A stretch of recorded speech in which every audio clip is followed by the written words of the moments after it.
Beneath Kansas City's Shadow Part 1, A City Drowning in Corruption, Kansas City, 1925, where the scent of corruption clung to the streets like oil, seeping into every dark corner of Beauregard, Tecumseh Garwood's beloved city.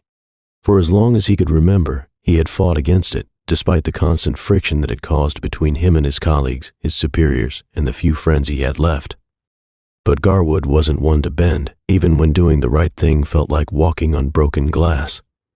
Beauregard stood at the corner of 5th and Main, rain pattering down his trench coat as he surveyed the scene before him. Another dead body. Another casualty of a city run by organized crime families that wore police badges as shields. His .357 Magnum revolver hung heavy on his belt, not for lack of use, but because violence rarely solved anything in this city. Not permanently. But tonight he had a lead, one that no one else believed in.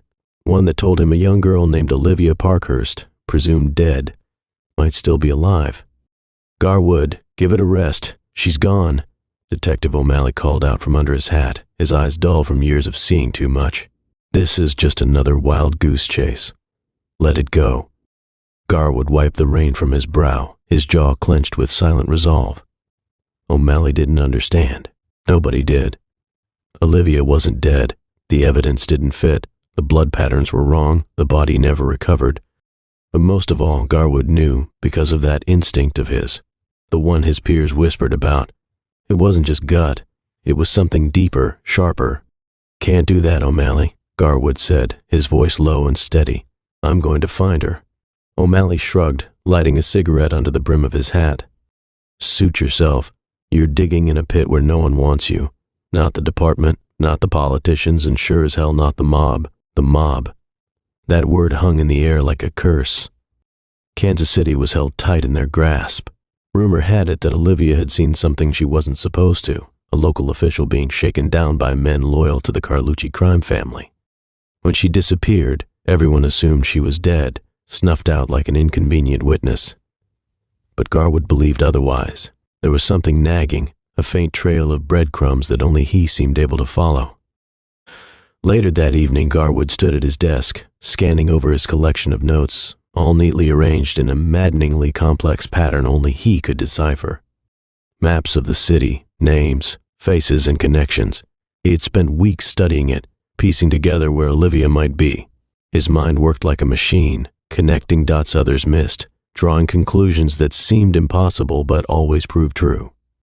And then he saw it, a single thread that tied everything together. The connection was faint, but Garwood knew it had to mean something. His eyes had focused on a Kansas City Star article that lay in the piles of papers and photographs on his cluttered desk. The article was only 4 or 5 months old and had been written about a community charity event that had been hosted by the Chamber of Commerce. Carlucci had been mentioned. The paper referred to him as a local businessman and influential community member, seemingly in the attempt to whitewash the public perception of the unscrupulous mob boss. Garwood had been at the event, as many from the upper class of the criminal underworld had been in attendance. There it was again, that gnawing sensation at the corner of his memory. This was the link, the connection, but what was it? Garwood pulled the paper to the center of the desk and studied it, using it as a doorway to his memory of that night. He had not specifically been there watching Carlucci, but he had seen him several times throughout the night as the city's proud and powerful had toasted and patted themselves on the back for how benevolent they all were. As Garwood relived the memories, a particular moment pushed its way to the foreground. He had been standing in the ballroom only half listening to the speeches and toast his attention primarily occupied in scanning the ballroom. Carlucci had been mentioned by the speaker and had stood to accept a round of applause from the room. This had drawn Garwood's attention as he had focused on the table as Carlucci rose, nodding and pointing to others in the crowd, and there it was. Garwood's mind raced, sharpening the images in his memory, playing over and over again in his mind, narrowing in. The woman in the blue dress seated on Carlucci's right at the table, surrounded by his underlings. The hair, the facial structure, the build. Garwood pawed at the papers that littered the desk, seizing a photo of Olivia. The woman of his memory seated at the table was far more world-worn, heavy and tired around the eyes, and she seemed to wear the weight of the world and a hard life in her countenance. This and an age difference of what Garwood assumed was 6 or 7 years aside, he had landed on the link. The resemblance between Olivia and this woman was striking. One seeing them side by side would have thought them sisters or cousins at the least. As far as Garwood knew, there was no relation. Olivia's family were not Kansas City natives. She was an only child, and from what he had learned during his investigation, her extended family was from Ohio, Cincinnati, as he recalled.